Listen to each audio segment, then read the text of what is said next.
What you call love may just be poorly disguised fear. Fear of growing old alone. Fear of no longer being desired. Fear of facing the emptiness that remains when no one calls you my love anymore. Many men fall in love not because they have found someone special, but because they can no longer bear the silence of themselves. They enter into relationships seeking salvation, not connection. And then, when everything falls apart, they say they were deceived. But the truth is different. They were trying to escape from themselves. That's why modern love seems empty, because it is born of need, not awareness. Most men want someone who admires them, who fulfills them, who relieves them. Few are willing to be a real partner. Few understand that loving is not demanding, it is sustaining. That it is not about feeling good, but about becoming better. And that requires something that many avoid their entire lives: looking inward. Carl Jung said that everything we do not face within ourselves returns destructively from outside, and that applies to your love life. If you still repeat the same patterns, attract the same conflicts, feel the same emptiness, it's because you haven't been man enough to face your shadows. You're still trying to solve with external presence what can only be healed with internal depth. Do you want a love that lasts? First, you need to become someone who can bear the truth. Your truth, the other person's truth, and the truth of the bond. And truth, my brother, is a heavy thing. It requires presence, clarity, courage, because sometimes loving will mean losing. Loving will mean frustration. Loving will mean letting go. Are you ready for that? If you're not, you'll keep jumping from relationship to relationship, thinking the next one will be different. And it won't be. Because those who don't change on the inside will repeat on the outside. The woman changes, but the script is the same. This video is not meant to give you ready-made answers. It's meant to shake you up.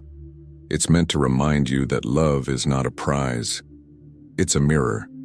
And if you're not whole, all you'll see in it is the reflection of your own fragmentation. Do you want to truly love? Then get ready to dismantle the character, to step out of the role of wounded provider, needy lover, proud macho man, to be a real man, whole, present, emotionally responsible. Because in the end, what you want is not just any love. It's a love that transforms you, and for that you'll need to transform yourself first. Have you ever stopped to think if you really loved a woman or just projected onto her what was missing in you? Most of the relationships you've had, if you look at them honestly, weren't guided by love, but by need. You wanted to be admired, respected, desired, and when she did that, you thought it was love. But it wasn't. It was vanity. Or you did the opposite. You put the woman on a pedestal. You molded yourself to her tastes, swallowed your own desires, nullified yourself, all so as not to lose her. And then one day, she left anyway, and you were left confused. But the truth is that you never showed your true self. You only gave her an edited version of yourself, and no real love can survive that. Simone de Beauvoir, one of the sharpest minds of the last century, said that most relationships revolve around two profiles: the narcissist, who only wants to be admired, and the devotee, who lives to please. Neither of them knows how to love. Because true love begins when you see a woman as she is, not as you want her to be. True love requires a different attitude. It's not about possession. It's not about control. It's about mutual freedom. You love someone when you allow them to grow, even if that means growing away from you. And they do the same for you. It's partnership, not dependence. Carl Jung called this love as an act of will. It's not something that happens by chance. It's a choice. You decide to love. You commit to growing together. You care, yes, but without losing yourself. You teach and learn. You talk and listen. And above all, you take responsibility for what you feel. This is rare. Few men reach this level of emotional maturity. Most hide behind silence, rudeness, or trying too hard to please. But none of these paths sustain a true relationship. Want to know if you truly love her? See if you have the courage to say no. See if you can respect her individuality. See if you are growing as a man alongside her, or if you are just surviving alongside someone who spares you from loneliness. If there is no growth, there is no love. If there is no freedom, all that remains is control, and control is fear. And where there is fear, there is no bond, only bargaining. And you weren't made to bargain for affection, you were made to live with truth. And love without truth is just an illusion, with an expiration date. Have you ever felt that loving someone was the turning point in your life? Not because the person was perfect, but because they forced you to face yourself as you had never done before. Love has that power. It disrupts everything. It turns your routine, your certainties, your identity upside down. And if you face this with maturity, you grow. If you don't face it, you repeat the same mistakes as always, in new bodies, new stories. Carl Jung said that to love is to expand. It is not to lose yourself. You grow with the other person. You learn, you transform. And this learning doesn't come from comfort. It comes from friction. It comes from difference. Jiddu Krishnamurti was even more direct. Passion is not satisfaction. It is lively curiosity. It is attention. It is when you surrender to the experience of getting to know someone without wanting to fit that person into a mold you created to feel safe. But many men do this without realizing it. They fall in love with an idea, not a real woman. They want someone who fits their script, someone who never challenges, never provokes, never changes. And when she changes, because it's obvious she will change, he feels anger, fear, abandonment. But it's not her who has become someone else. It's him who never really saw her. The philosopher Deleuze said that being affected by someone is dangerous because it can throw you off balance. It's true. But this danger is necessary. A man who never leaves his own axis lives a shallow life. Without risk, there is no depth. And love, if it is really love, will pull you in like a hurricane. And it will bring out a new man, more attentive, more whole. But this transformation comes at a price. You may lose. You may be betrayed. You may be abandoned. And that's scary. It's scary because when a relationship ends, it's not just the woman who leaves. A part of you that was invested in it leaves too. Dreams, plans, identity.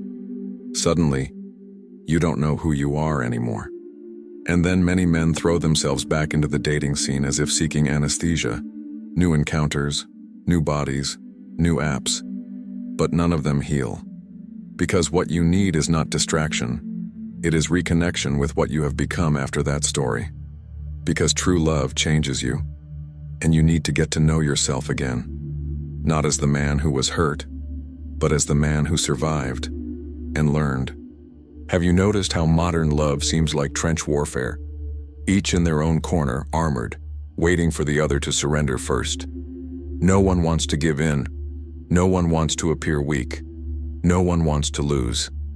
And in this game, intimacy dies suffocated under the armor of pride. Sociologist Eva Illouz was surgical. Today, love has become a minefield. You step on it, it explodes. You try again, you get frustrated, to the point where you start to wonder if it's still worth it. How many times have you left a date feeling like you talked to a character and not a person? How many times have you been ignored without explanation? How many times have you found yourself wondering if there is anyone in the world who still understands what it means to truly commit? You are not alone. Most men of your generation bear the marks of a time when love became consumption. Swipe right, shallow conversation, fake intimacy. Everything disposable, everything too fast to take root. But the worst part isn't the empty encounters. The worst part is when you give yourself, build, bet, and still see everything fall apart. A relationship that becomes routine, a partner who no longer sees you, discussions that lead nowhere, or silence, the kind that weighs more than any scream. And then you ask yourself, where did I go wrong? The truth is that most men never learned to love with presence. We learn to provide, to protect, to solve, but not to listen, not to welcome, not to actually be there. And the result is an army of emotionally exhausted men, trying to love with tools that no longer work. but there is still a way out. And it starts with a scary word: detachment. Not in the cold sense of someone who doesn't feel, but in the mature sense of someone who doesn't cling. Love without attachment is where you choose to be, but accept that it may not last. Where you give your best, but don't try to control the other person. Where you build, but don't depend. This requires strength, it requires presence. It requires a trained eye to see the other person as they are, not as you would like them to be. It requires knowing how to set boundaries without manipulating, knowing how to say what you need without demanding, and knowing how to listen to what the other person feels without getting lost in your own ego. The man who learns to love this way is not the one who suffers less. He is the one who suffers with purpose and transforms pain into wisdom. Love at this level is not a comfort zone. It is the territory of men who want more than companionship. They want truth, and they are willing to pay the price for it. Do you want to truly love? Then you need to kill the narcissist inside you. Not the vain man, but the one who only sees himself, even when he is looking at the other. Most men love as if they were making an investment. They expect a return, stability, reward. But love is not a transaction. It is surrender without guarantee. It is looking at a woman and letting her exist beyond your control, beyond your expectations. Erich Fromm said that love begins when you overcome your own narcissism. As long as you are trying to see yourself reflected in the other, you will be blind. You will project. You will manipulate. You will hold on. And in the end, you will suffocate the one who should be growing alongside you. When you try to force someone to stay, you turn them into a prisoner. And the worst part? You become a prisoner too. Of your neediness. Of your fear. Of your pride. Thich Nhat Hanh, a Buddhist monk, said that by giving up the present in search of an idealized future, you exchange substance for shadow.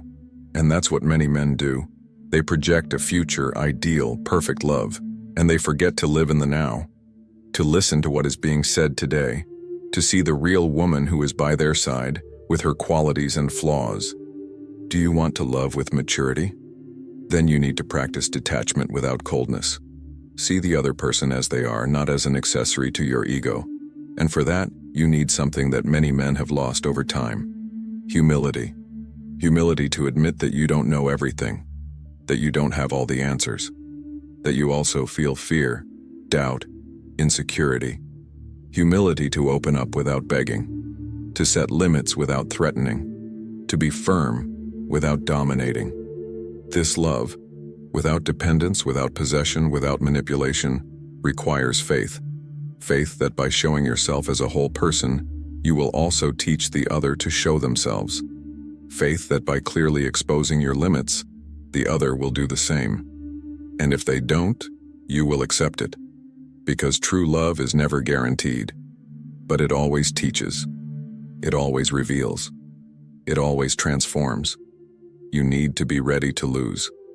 Because if you love with attachment, you will lose yourself.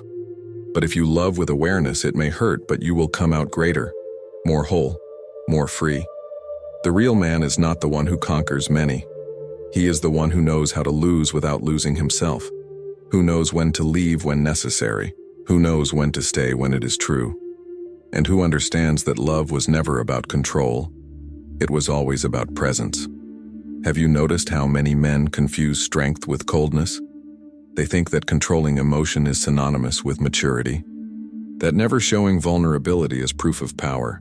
But this rigidity, which may have protected you one day, may be killing you inside today. You don't have to be a robot to be strong. You need to be human, with awareness. Jiddu Krishnamurti said that true passion is born of learning, not immediate pleasure. Love is when you look at someone and, instead of trying to consume them, you dedicate yourself to getting to know them. And that requires something rare: mindfulness. You listen. You observe. You allow the other person's presence to transform you. That is lucid passion. It is discerning surrender. Carl Jung called this committed love. Love that struggles, that grows, that disturbs when necessary. Because it is always in motion. It does not settle for ready-made formulas. It does not pretend stability. It demands your whole self and your willingness to evolve.